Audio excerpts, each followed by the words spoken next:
One of the main names since the World Cup has been Cody Gakpo. Now, how exactly did Liverpool manage to get themselves into the front of the queue for his signature? It was really, really fast and really surprising. Not surprising on Liverpool style, honestly, because 1 year ago they did exactly the same with Luis Diaz. He was one step away from joining Tottenham. Tottenham officials were in Portugal to close the deal, and Liverpool in 24 hours were able to hijack the deal and sign Luis Diaz.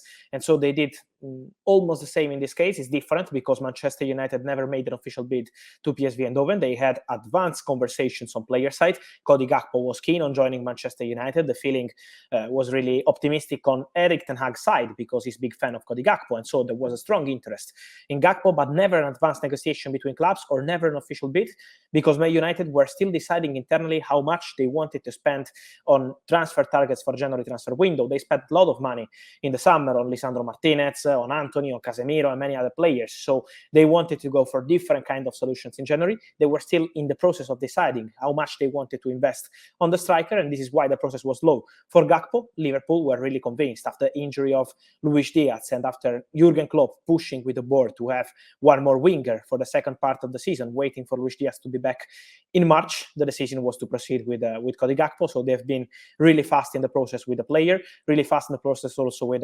PSV, paying £37 million plus add-ons. The player is now in England to complete the medical test and to sign the contract. The contract will be valid until June 2028. Also was really important, Virgil van Dijk. He had a conversation with Cody Gakpo to explain him about Liverpool, to push for this potential move. And so now Cody Gakpo will be a new Liverpool player soon. We've got a lot of questions coming up, notably regarding Manchester United. Now, obviously, you said that there was an element of United working out how much they wanted to spend on certain transfer targets, but is there a sense that United let this deal slip through their fingers, that really they could have had Gakpo if they wanted to, but simply that Liverpool pushed and were too strong at the end and more serious?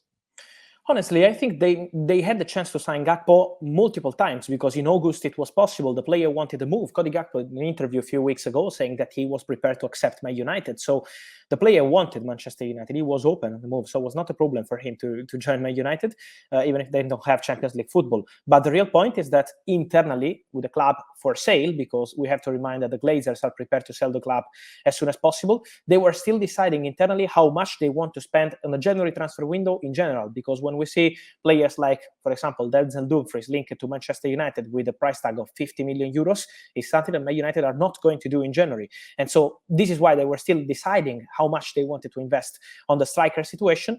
And Erik ten Hag is a big fan of Gakpo. This is the real feeling. The feeling is that ten Hag wanted him, but also that for Manchester United was not a priority now to invest 50 or 60 million euros on a winger. So this was the real point, I think.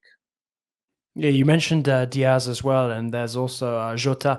I mean, what does that say for them sort of long-term at Anfield? Is it as simple as once Diaz is back from injury, he and Gakpo, will sort of be in the rotation, or does that possibly mean, that there's less room for one of those two once Diaz is back to full fitness?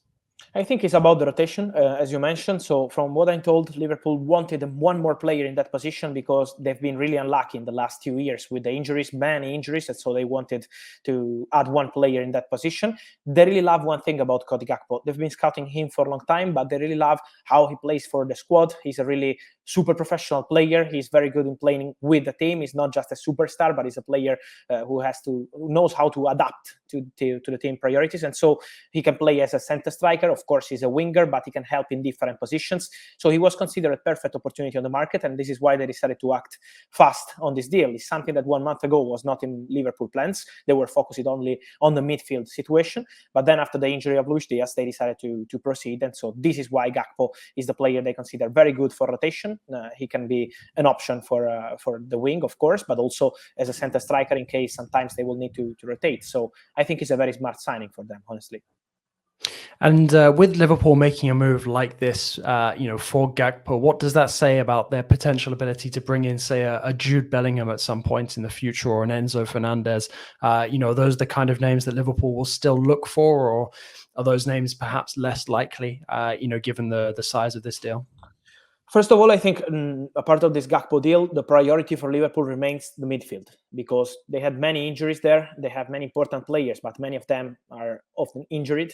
And so this is why the midfield remained the priority. Also, Oxlade-Chamberlain is out of contract in the summer, and I think there are very good chances for him to leave on a free. James Milner is out of contract, and let's see what he will decide about his future in general as a professional. Also, Naby Keita is out of contract, and at the moment there is no agreement yet to extend his contract with Liverpool. So they're really focused on the midfield, and Jude Bellingham is the top priority. They know that in January is almost impossible as of now. Then we never know in the transfer market, but as of now, Borussia Dortmund have no intention at all to negotiate with any club for a January move. So the feeling is that Bellingham will move in the summer and Liverpool will be there because Klopp is obsessed with Bellingham. The top priority is Jude Bellingham. On Enzo Fernandez, it was a crazy week, honestly, around Enzo, because after the World Cup, what happened around Enzo Fernandez is that many clubs started to have conversations with people close to the player. Benfica are very clear. They want 120 million euros, the full release clause, not less than this. So all the clubs prepared to pay also 90, 100 million euros is not enough to convince Benfica. So at the moment, what I'm told about Liverpool is that they have not made any official bid for Enzo Fernandez. So there is no negotiation. They are not triggering the release clause of Enzo as of today. And so at the moment, they are still quiet on the Enzo Fernandez deal. I think there are other midfielders in their list, and Jude Bellingham is a top priority for the summer. It's true that on Enzo Fernandez, there is strong interest of Chelsea. They really appreciate the player. But as of now, they have not triggered the release clause yet. So at the moment, the situation on Benfica side is very clear. Release clause very soon. It means in few days. Otherwise, they will call the player out of the market and they will keep Enzo until the end of the season. Is it fair to say that the biggest competition for the greatest competition for Liverpool for Bellingham's signature is going to be a club like Real Madrid? I know I've seen a few questions jumping into the chat from Steve and the like, wanting to know perhaps about Real Madrid's position on Bellingham. I would say yes, Real Madrid, and I want to add Manchester City too, because Manchester City are also working on the Jude Bellingham deal, as Real Madrid too, as Liverpool too. So I think these three clubs will be in a fight to sign Jude Bellingham.